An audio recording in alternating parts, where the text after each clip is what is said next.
This is a demonstration of some scripts I've created for Substance Painter. I've created them in Autohotkey. They act like an overlay layer that's when you're inside Substance Painter, it listens to your hotkey, and they are just showing some window, and they are just creating some, and they are looking at your painter window, searching for some icons and stuff like that, but it's searching visually, and it's automatically moving your mouse, so it's creating some clicks and stuff like that depending on the commands you need to create. So first thing, let me just show you how this works. So by pressing the comma key, and you need to have the painter activated, so by pressing the comma key, you will just a window will open with some buttons. These buttons has functions and stuff like that. So for example, if I'm pressing this button, it will just add one black mask. You can see that the buttons had a letter here, so in this case a number, so this is a letter, like that. This is the shortcut for the button. So if I'm pressing, for example, 2 on the keyboard, it will create a white mask for my layer. So no need to go with the mouse there and just select the right click and create a mask. You just go here and that's it. You can press 6 to toggle your mask. You can press 6 again. So by pressing comma and 6, this happens. So you've seen that my mouse moved and stuff like that. There are lots of stuff in these commands, like for example, if I want to create a hue filter, you've seen that the mouse was just moved and stuff like that, just for to create the hue filter. You don't need to have this kind of layout. You can change it, you can do whatever you want, but what's important, you don't need to put something in front of your options, because then the mouse won't know where to go, and the script will just move your mouse and click probably on the window that you have over your Substance Painter. So okay, one thing you can do, so you can customize these buttons. You can change them, you can remove them, you can create some other stuff. So for example, like here, like when you want to create a blur filter, like that. Also, you have the options to go into the shelf and do a search here. For example, if I'm pressing 2 times the comma key, there will be another window, and if I'm pressing this dirt, you will see that I'm selecting the dirt brush. For example, let's create a paint layer, and then select the dirt brush.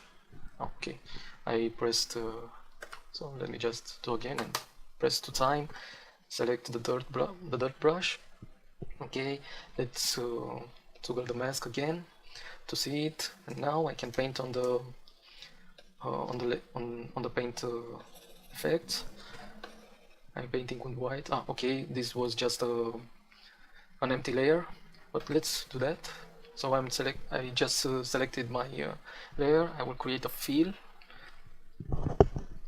and then just to make it red, and then select again the mask with the Alt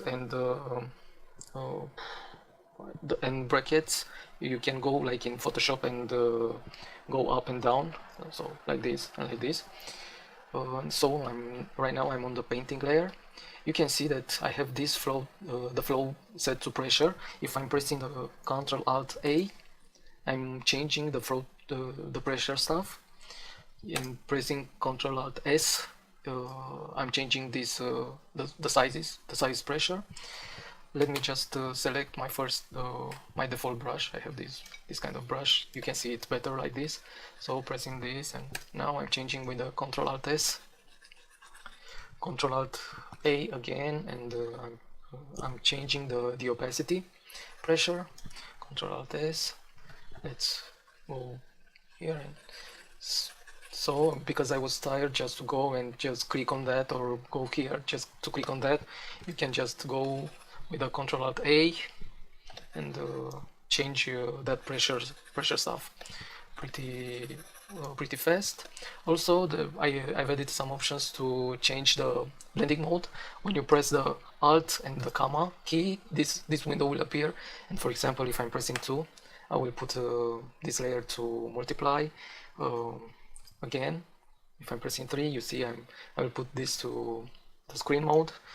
If I'm pressing the comma, so Alt comma, and that's it. It's kind of fast. Yeah, so I'll just show you how to customize it. So for example, if we'll do a right click in this window, we can create a, yeah, first let me just see something. Let me just show you something. So first let's create a filter, an empty filter like comma and kappa, like this. I press the comma and kappa, and I will go to its properties, and let's find another filter. For example, I don't know, the clamp. So let's use it like that. So I will copy this string, this search string. Okay, and now from my window, I will go here, right click. Let's put this name on it. Let's put a shortcut. Let's press Alt W, for example, and here you can see that there are a few options, a few comments to do, but this is like, let's select the filter, search and create. So this will create a filter for me. You have this option. So to clear after, this means that you will clear the search after this. So the search will be 0, so we can set that to true.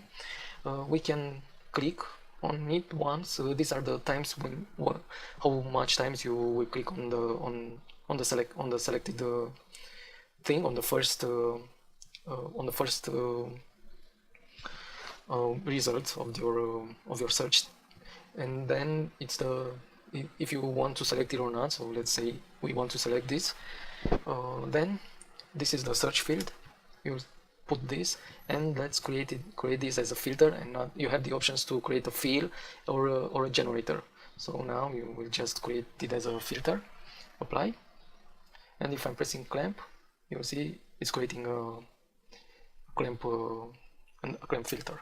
So if I'm pressing comma and the Alt W, I'm creating a filter like for just pressing two keystrokes, and I think you're gaining a lot of time just like that.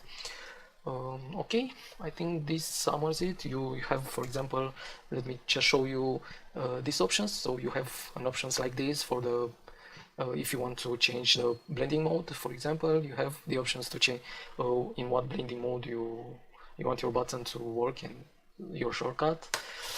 So I showed you what you can do with for example, how I've set up the my dirt brush.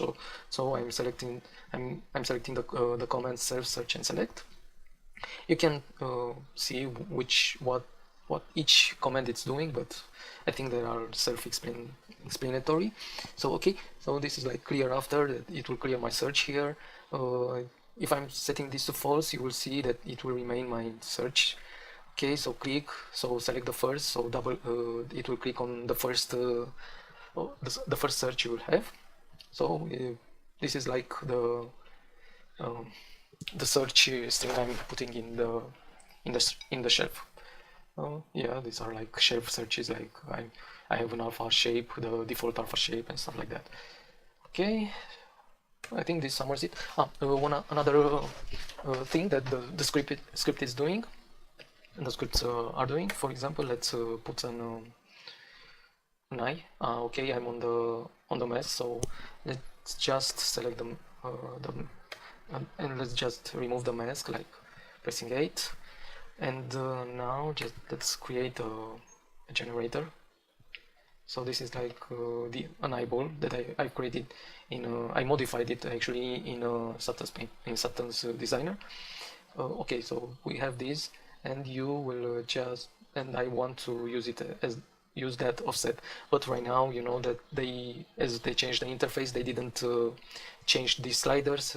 When you press Ctrl, you can't scroll that in minimum and stuff like that, but I've done this I've put this into my scripts. For example, if I'm pressing the upper arrow and stuff like that, right now it's going to 0 because it's incrementing by 1. But if you're pressing Ctrl+1, you have the options, you have some options to increment. So if you're pressing 2, for example, and then press enter, you will increment, when the increment will be like 0.01. So again, press 3, enter. So you see the increment is smaller. You can just keep the arrows pressed. So that just go with the first one and press tab a bit and select the other one, the other option. So right now I want to fine tune it a bit. Ctrl and press 3, Shift tab to go back to the other options.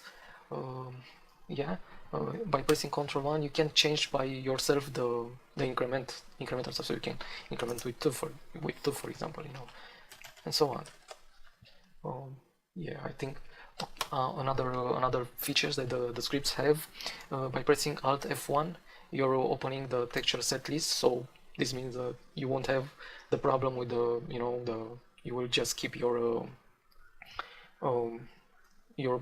palettes simple. So by pressing this and then pressing Alt Q, you're just hiding that. The thing is that Alt Q doesn't work without the texture set list window hidden, active, without it active. So right now, like, you can do it like this. Alt F2 it's just texture set settings. Alt F3 it's like display settings. Alt F4 shader settings. Also, if you want to know more about it, I just uploaded this on GitHub. So I will just put the link to this GitHub stuff here. I put all the stuff, all the shortcuts here, so you can see all of them in this help stuff. You can download it, and you can even modify the scripts if you have the Autohotkey installed. But to install it, you just go to this exe and execute it, and that's it. This works only for Windows. I forgot to tell you, because Autohotkey just works only in Windows. I think this summers it, and thank you for watching, and I'm hoping that you will use it, and please feel free to donate if you like what I've done, and if I see that and if you want some other stuff to be into these kind of shortcuts, please email me, and yeah, and tell me more about what you want to have. If I will have time, I will do it. If not, yeah, I won't. But let's see if someone is interested in this. So thank you.